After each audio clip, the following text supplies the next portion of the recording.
Good morning friends, मैं मुरली मीणा आप सभी का अपने यूट्यूब चैनल यूनिक एस्पिरेंट्स में हार्दिक स्वागत करता हूं। राजस्थान में आयोजित होने वाली सभी प्रतियोगी परीक्षाएं जैसे REET, second grade, first grade, college lecturer, RS, प्रारंभिक परीक्षा, पटवार, इन सभी को ध्यान में रखते हुए मैंने इस प्रकार से आपके नोट्स तैयार करवाए हैं जिससे आपको सभी प्रतियोगी परीक्षाओं में इनका फायदा मिलेगा। हमने राजस्थान का इतिहास शुरू कर रखा है जिसमें हमारी 2 क्लासें हो चुकी है। अगर आपने अभी तक उन क्लासों को नहीं देखा है तो पहले उन क्लासों को देखें। मेवाड़ का इतिहास अभी अपन पढ़ रहे हैं, तो मेवाड़ के इतिहास का गोहिल वंश हमने पिछली कक्षा में पढ़ा है और आज हम सिसोदिया वंश को पढ़ेंगे। मैं चाहता हूँ कि आपको एक ही क्लास के अंदर पढ़ाया जाए ताकि आपको इधर-उधर भटकना नहीं पड़े और उस क्लास को सटीक वे में पढ़ाया जाए तो आप उसको अच्छे तरीके से याद करने में दिक्कत नहीं होगी और आप परीक्षा में अच्छे तरीके से क्वेश्चनों को अटेम्प्ट कर पाएँगे। आज हम अपनी क्लास शुरू करने से पहले अगर आपने इस चैनल को अभी तक सब्सक्राइब नहीं किया है तो इसको सब्सक्राइब कर लें और बेल आइकन प्रेस कर लें ताकि आपको इसका नोटिफिकेशन मिलता रहे और हमारी तैयारी बहुत अच्छे तरीके से चलती रहे। अब चलते हैं अपने टॉपिक पर। आज हम शुरू करेंगे सिसोदिया वंश मेवाड़ के अंदर। तो सिसोदिया वंश की जो शुरुआत है वो राणा हम्मीर के द्वारा की गई थी। सिसोदिया वंश का संस्थापक इसको माना जाता है और इनका शासनकाल माना जाता है 1326 से 1364। अब ये कौन थे? तो ये राणा लक्ष्मण सिंह जो थे उनके पोते थे और हरि सिंह के पुत्र थे। इतना सा ध्यान रखना है। अब हुआ क्यों कि इन्होंने कैसे किया इस पर अधिकार? जबकि 1303 में अलाउद्दीन खिलजी ने जो था इस युद्ध रतन सिंह को हरा दिया था और अपने पुत्र खिज्र खान को यहाँ का शासन बना दिया था। तो खिज्र खान ने क्या किया? खिज्र खान इसको संभाल नहीं पाया और उन्होंने मूछला मालदेव जो जालौर के शासक थे उनको कार्यभार इसका सौंप दिया। मालदेव सोनग्रा भी उनको बोलते हैं। और फिर उनको सौंपने के बाद में वो यहाँ से निकल गए। तो राणा हम्मीर जो थे उन्होंने 1326 में मूछला मालदेव पर आक्रमण कर दिया और उनसे चित्तौड़ छीन लिया था। तो इस प्रकार से इन्होंने राणा हम्मीर ने सिसोदिया वंश की स्थापना के लिए मार्ग प्रशस्त कर दिया। तो इनको सिसोदिया वंश का संस्थापक कहा जाता है, सिसोदिया शाखा का संस्थापक माना जाता है। अब इनके समय की अगर अपन बात करें कि इनके समय दिल्ली का शासक कौन था, तो इनके समय दिल्ली के शासक थे मोहम्मद बिन तुगलक, जिनको एमबीटी कहा जाता है। और दिल्ली के शासक के साथ इनका युद्ध हुआ था 1336 में, जिस युद्ध का नाम था सिंगोली का युद्ध, जिसको जो चित्तौड़ के अंदर लड़ा गया था।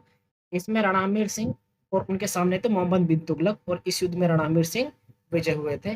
तो अपन को ध्यान रखना है। इस प्रकार से इन्होंने अपना स्थायित्व या अपनी सत्ता चित्तौड़ के अंदर वापस प्राप्त की थी। अब जो कुंभा के द्वारा एक ग्रंथ रचित है जिसका नाम था रसिक प्रिया, ये टीका थी। इस रसिक प्रिया टीका में राणा हम्मीर को वीर राजा कहा गया है। ये राणा हम्मीर जिसको सिसोदिया वंश का संस्थापक माना जाता है, इनको वीर राजा की उपमा दी गई है। कीर्ति स्तंभ प्रशस्ति के अंदर इनको विषम घाटी पंचारण की संज्ञा दी गई है और कुंभलगढ़ प्रशस्ति के अंदर भी ये संज्ञा इनको मिली है। विषम घाटी पंचारण का मतलब होता है विकट समय में शेर के समान खड़ा रहना। तो दो ग्रंथों से इनकी प्रमाणिकता सिद्ध होती है, एक तो कुंभा द्वारा रचित रसिक प्रिया की टीका, दूसरी कीर्ति स्तंभ प्रशस्ति और कुंभलगढ़ शिलालेख, इनसे भी विषम घाटी पंचारण की संज्ञा इनको दी गई है राणा हम्मीर को। अब राणा हम्मीर को जो है मेवाड़ का उद्धारक भी कहा जाता है। मेवाड़ का उद्धारक क्यों कहा जाता है? क्योंकि मेवाड़ पर पहले अलाउद्दीन खिलजी ने अधिकार कर लिया। अलाउद्दीन खिलजी के बाद में मोहम्मद बिन तुगलक ने एमबीटी ने अधिकार करने का कोशिश किया, उसको इन्होंने पराजित करके हरा दिया। इस प्रकार से और इन्होंने खिज्र खान के जो अधीनस्थ व्यक्ति थे मालदेव सोनग्रा, उनको भी हरा के भगा दिया। तो इस प्रकार से इन्होंने वापस प्राप्त किया था चित्तौड़ की सत्ता को, तो इसलिए इनको मेवाड़ का उद्धारक कहा जाता है। अब चलते हैं अगले शासक पर, राणा क्षेत्र सिंह, जिसको क्षेत्र सिंह भी कहा जाता है। अब इनके समय जो थे मालवा के शासक, वो थे अमीन शाह, जिनका दूसरा नाम था दिलावर खां गोरी। दोनों नाम में से कोई सा भी नाम आपसे परीक्षा में आ सकता है कि इनके समकालीन मालवा का शासक कौन था। तो दिलावर खां गोरी या अमीन शाह था। तो क्षेत्र सिंह ने इनको पराजित करके मालवा पर अधिकार कर लिया था। ये बात विशेष रूप से आपको ध्यान रखनी है। अब क्षेत्र सिंह के समय की मुख्य घटना की अगर अपन बात करें तो इनके समय की जो मुख्य घटना है वो है मेवाड़ मालवा संघर्ष की शुरुआत इनके समय से मानी जाती है। तो अपन को सिर्फ ये ध्यान रखना है कि किस शासक के समय मेवाड़ मालवा संघर्ष की सूत्रपात हुआ था। तो राणा क्षेत्र सिंह के समय या खेत सिंह के समय इस संघर्ष की शुरुआत हुई थी। अब है हमारे अगले शासक राणा लाखा, जिनको लक्ष्य सिंह भी कहा जाता है और ये काफी इंपॉर्टेंट शासक है। इनका शासन काल है 1382 से 1421 ईसा पूर्व। अब इनके समय की जो मुख्य मुख्य घटना है उनके बारे में अपन पहले जानते हैं। इनके समय क्या है, मेवाड़ के अंदर जावर, जो उदयपुर के अंदर स्थित है, वहां पर एक चांदी की खान मिली थी। और ये चांदी की खान के बारे में कहा जाता है कि ये एशिया की सबसे बड़ी चांदी की खान मानी जाती है। तो एशिया की सबसे बड़ी चांदी की खान जावर खान कहाँ पर है, उदयपुर के अंदर। अब अपन से परीक्षा में इसको खनन वाला जो टॉपिक है उसके अंदर भी पूछा जा सकता है कि जावर खान का संबंध किस धातु से है, तो चांदी से। इनके दरबार के अंदर दो विद्वान हुआ करते थे संस्कृत के, जिनके नाम थे धनेश्वर भट्ट और झोटिंग भट्ट। ये राणा लाखा के दरबार में रहते थे। राणा लाखा के समय पीछू बंजारे ने अपने बेल की स्मृति में पिछोला झील का निर्माण करवाया था, राणा लाखा के समय। और इस पिछोला झील के अंदर दो महल बनवाए गए हैं, जिनके नाम है जगमंदिर और जगनिवास। जगमंदिर और जगनिवास महल, इन दो महलों का निर्माण इसके अंदर किया है। और इस झील के किनारे एक नटने का चबूतरा भी बना हुआ है, जो नटनी का मतलब नट जो जाति से संबंधित होती है, उसका चबूतरा वहां पर बना हुआ है। रणमल राठौड़ जो थे, ये मारवाड़ के थे और इनकी बहन का नाम था हंसाबाई।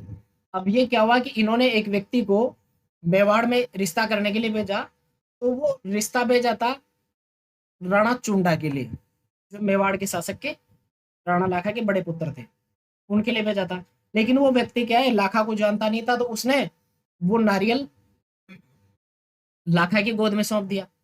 तो लाखा ने कहा कि इस बुढ़ापे में मेरे साथ कौन मजाक कर रहा है, ऐसा मजाक करने की क्या जरूरत आ रही थी, अब तो मेरी शादी करने की उम्र ही निकल गई। उस समय राणा चुंडा वहां पर नहीं थे। जब ये समाचार राणा चुंडा के पास पहुंचा, तो राणा चुंडा को लगा कि अगर मैं अपने पिताजी की बात का मान रखता हूँ तो ये मेरे लिए काफी गर्व की बात होगी। तो इन्होंने आजीवन ब्रह्मचारी रहने का व्रत ले लिया। तो इनको राणा चुंडा को जो है भीष्म पितामह कहा जाने लगा। इन्होंने भीष्म प्रतिज्ञा कर ली कि मैं शादी नहीं करूंगा, तो इनको भीष्म पितामह कह दिया गया, मेवाड़ का भीष्म पितामह आप। अब राणा चुंडा के वापस रणमल ने राणा चुंडा के लिए इस शर्त पर भेज दिया, तैयार हो गया वो, कि मैं आपकी साथ मेरी बहन की शादी तो कर दूंगा, लेकिन उससे जो पुत्र पैदा होगा वही मेवाड़ का शासक बनेगा। अब इस बात का मान रखने के लिए भीष्म पितामह के रूप में इन्होंने प्रतिज्ञा कर ली, भाई चलो ठीक है, अपन अपने पिता की जो संतान होगी अगली, उसी को शासक बनाएंगे। तो फिर हंसाबाई की कोख से अगले साल राणा मोकल का जन्म होता है, और फिर मोकल वहां के शासक बनते हैं, और उसको उसका संरक्षक जो है राणा चुंडा को बना दिया जाता है। ये स्टोरी है इसकी। अब चलते हैं अपन राणा मोकल की तरफ। तो राणा मोकल का जो शासन काल है 1421 से 1433 माना जाता है। इनके पिता का नाम जो है राणा लाखा है और माता का नाम हंसाबाई। हंसाबाई मारवाड़ की थी, रणमल राठौड़ की बहन। इनके जो सेनापति थे मोकल के, चाचा मेरा और महापा पंवार, ये तीन व्यक्ति थे, चाचा मेरा और महापा पंवार। राणा मोकल के समय की मुख्य जो निर्माण माना जाता है, उन्होंने क्या है, चित्तौड़ के अंदर त्रिभुवन नारायण मंदिर का पुनर्निर्माण करवाया था। इसी त्रिभुवन नारायण मंदिर को पुनर्निर्माण इन्होंने करवाया था। एक समिदेश्वर मंदिर का भी निर्माण इन्होंने चित्तौड़ के अंदर करवाया था। इसी समिदेश्वर मंदिर को मोकल मंदिर भी कहा जाता है। राणा लाखा ने क्या है, मोकल का संरक्षक के रूप में राणा चुंडा को नियुक्त कर दिया था। तो राणा चुंडा जिन्होंने भीष्म प्रतिज्ञा की थी, वो इसके संरक्षक होकर उन्होंने शासन संभाला था, क्योंकि उस समय ये अल्पवयस्क थे। अब क्या होता है कि रामपुरा का युद्ध होता है 1428 ईस्वी में, और ये युद्ध हुआ था नागौर के अंदर। रामपुरा का युद्ध कहाँ पर है, नागौर के अंदर। और ये युद्ध हुआ था फिरोज शाह और मोकल के बीच में, नागौर के शासक फिरोज शाह और मोकल के बीच में। इसमें मोकल विजय हो गए थे। तो अपन को सिर्फ ये ध्यान रखना है कि रामपुरा का युद्ध कहाँ पर लड़ा गया था, नागौर के अंदर। कब लड़ा गया था, 1428 ईस्वी में। और इसमें कौन विजेता हुआ था, मोकल विजय हुआ था। तो फिर मोकल की हत्या क्या की थी, शिविर के अंदर महापा पंवार ने के कहने पर चाचा और मेरा ने मोकल की हत्या कर दी थी।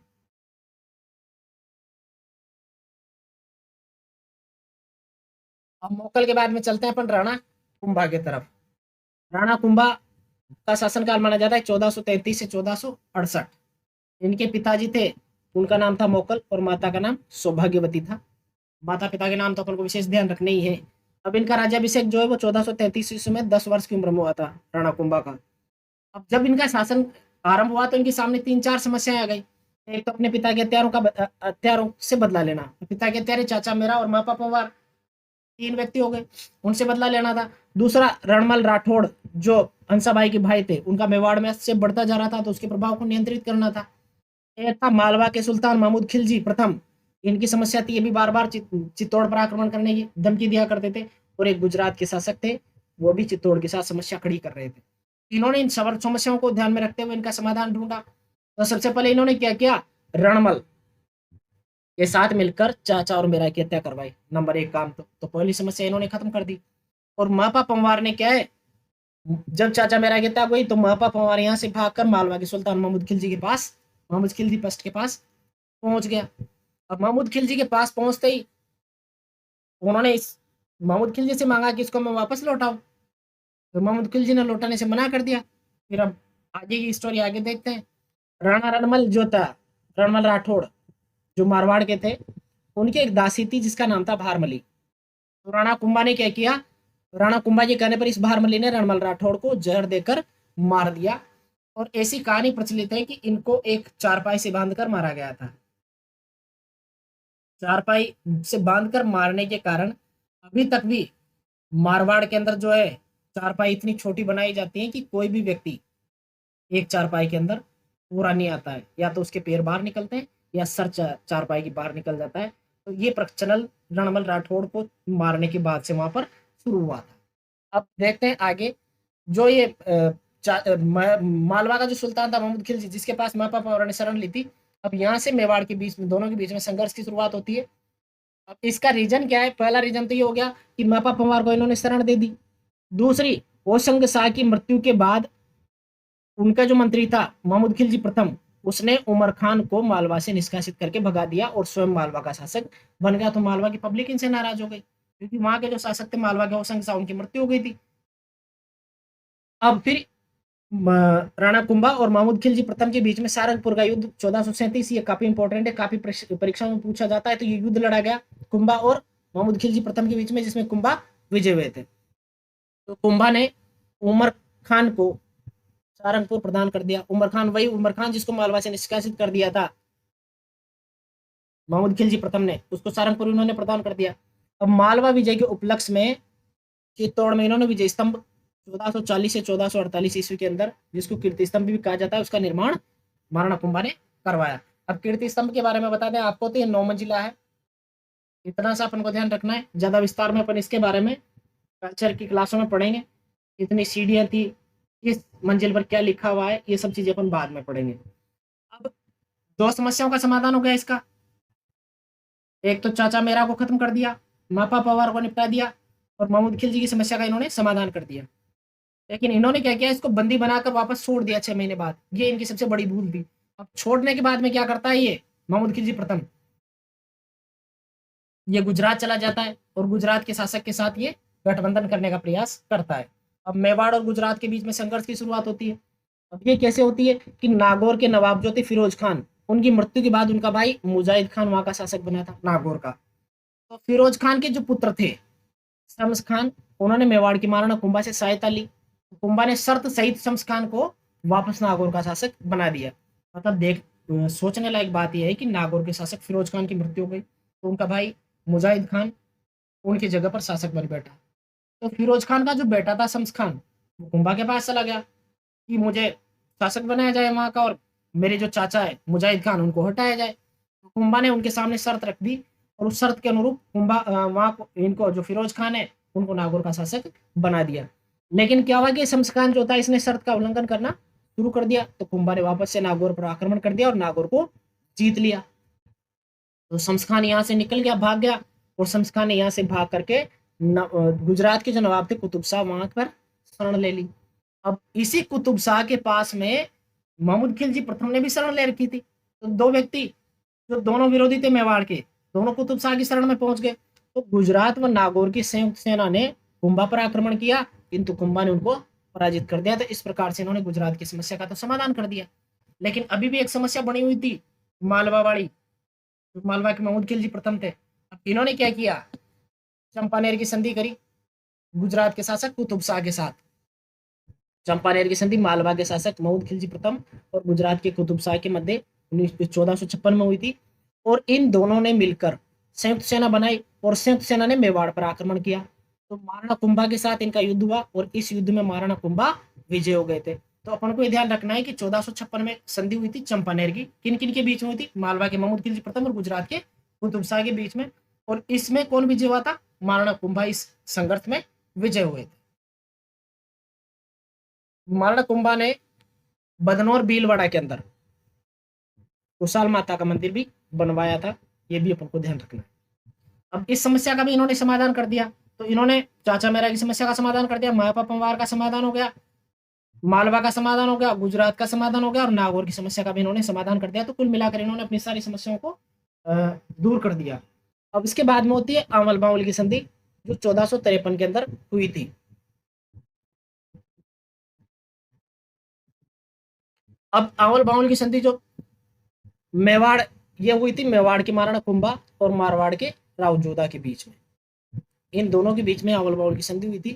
फिर राव जोधा जो थे ये हंसाबाई इनकी भुआ लगती थी और ये कुंभा जो है उनकी दादी लगती थी। अब इस संधि का जो मुख्य केंद्र था वो सोजत पाली को बनाया गया था। इसके तहत क्या किया गया था कि आंवल बावल की संधि के साथ मेवाड़ और मारवाड़ की साम्राज्य की जो सीमाएं थी वो निर्धारित की गई थी। और फिर निर्धारित करने के बाद में राव जोधा और कुंभा के बीच में रिश्ते की एक शुरुआत होती थी। तो कुंभा के जो पुत्र थे रायमल, उनके साथ राव जोधा ने अपनी पुत्री श्रृंगार देवी का विवाह कर दिया था। तो इस प्रकार से मेवाड़ और मारवाड़ के बीच में जो दुश्मनी वर्षों से चली आ रही थी रणमल राठौड़ के समय से, वो अब जाकर खत्म हो गई थी और एक रिश्ते में ये बदल गई थी। अब चलते हैं आगे। अब अपन देखते हैं कि अब है कुंभा का कला और संस्कृति में योगदान देखते हैं अपन। कुंभा के समय जो है श्यामल दास, कवि राजा श्यामल दास, इनके द्वारा वीर विनोद ग्रंथ की रचना की गई थी। और इस ग्रंथ के अंदर इन्होंने बताया है कि कुंभा ने मेवाड़ के 84 दुर्गों में से 32 दुर्गों का निर्माण करवाया था। तो इस प्रकार साबित होता है कि स्थापत्य कला का जनक इनको मान सकते हैं अपन, या स्थापत्य कला इनकी इस समय काफी उज्जवल भविष्य था उसका, स्वर्ण काल इसको मान सकते हैं। अब इन्होंने कुंभलगढ़ के दुर्ग का निर्माण करवाया था। जो कुंभलगढ़ का दुर्ग क्या है, राजसमंद के अंदर स्थित है। और इसका निर्माण जो वास्तुकार था वो, इनका जो शिल्पी था वो मंडन था, ये अपन को ध्यान में रखना है। एक इन्होंने बेराट दुर्ग का निर्माण करवाया था भीलवाड़ा के अंदर। अचलगढ़ दुर्ग का निर्माण सिरोही के अंदर, बसंतगढ़ दुर्ग का सिरोही के अंदर करवाया था। अब यहाँ पर इनके दुर्गों के बारे में अपन विस्तार से नहीं जानेंगे क्योंकि कला संस्कृति की क्लास के अंदर इनको काफी विस्तार में अपन पढ़ेंगे। कोमलगढ़ दुर्ग के बारे में एक चीज अपन को ध्यान रखना है कि इस दुर्ग की जो लंबाई है दीवार की वो 36 किलोमीटर मानी जाती है, 36 मील मानी जाती है। अब इस दुर्ग की तुलना जो है कर्नल जेम्स टोड ने एट्रुस्कन से की थी, जो रोम के अंदर है। और इस दीवार को भारत की मान दीवार भी कहा जाता है, जिसको अंतरिक्ष से भी देखा जा सकता है, इतनी ज्यादा नजर आती है। और ऐसा कहा जाता है कि इस पर एक साथ 8 घुड़सवार इस पर चल सकते हैं, ऐसा इस दुर्ग की दीवार के बारे में कहा जाता है। अब चलते हैं आगे, इनकी उपाधियों की बात करते हैं। तो कुंभा ने राणा और राय रायन की उपाधि धारण करी थी। एक राणो रासो की उपाधि धारण की थी। राणो रासो इनको साहित्यकारों का आश्रयदाता होने के कारण कहा जाता है। दान गुरु, छेल गुरु और छाप गुरु इनकी उपाधियां थी। अभिनव भट्टाचार्य इनको कहा जाता है। इस अभिनव भट्टाचार्य के बारे में काफी बार परीक्षाओं में पूछा जाता है, राणो रासो के बारे में भी पूछा जाता है। अब इनके गुरु की बात करें कुंभा के, तो इनके जो संगीत गुरु थे वो सारंग व्यास थे और धार्मिक गुरु हीरानंद थे। दोनों गुरुओं का अपन को ध्यान रखना है, संगीत गुरु सारंग व्यास और धार्मिक गुरु हीरानंद। अब जैन आचार्य सोमदेव जो थे, उनको इन्होंने कवि राजा की उपाधि दी थी। कुंभा द्वारा रचित ग्रंथों की अगर अपन बात करें तो कुंभा ने संगीत राज, संगीत मीमांसा, संगीत रत्नाकर, सूड प्रबंध और रसिक प्रिया, इन ग्रंथों की रचना की थी। और ये प्रश्न कुंभा के ग्रंथों के संबंध में प्रश्न पिछले आरएस परीक्षा में पूछा गया था प्री में, तो बहुत सारे व्यक्तियों ने गलत कर दिया था उसको। अब इनकी हत्या की बात करें तो इनकी जो हत्या है इनके पुत्र उदा के द्वारा की गई थी। तो इसी उद्दा को पितृहंता शासक भी, या पितृहंता, मेवाड़ का पितृहंता इसको कहा जाता है। अब चलते हैं अगले शासक पर, जो है रायमल। रायमल का शासन काल जो है 1473 से 1509 माना जाता है। इनके पुत्र थे 3, पृथ्वीराज सिसोदिया, जयमल और राणा सांगा।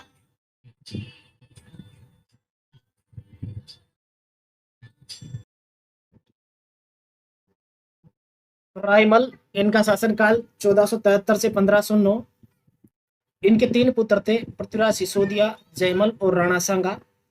पृथ्वीराज सिसोदिया जो थे उनको इतिहास में उनकी तेज गति के कारण उड़ना पृथ्वीराज कहा जाता है।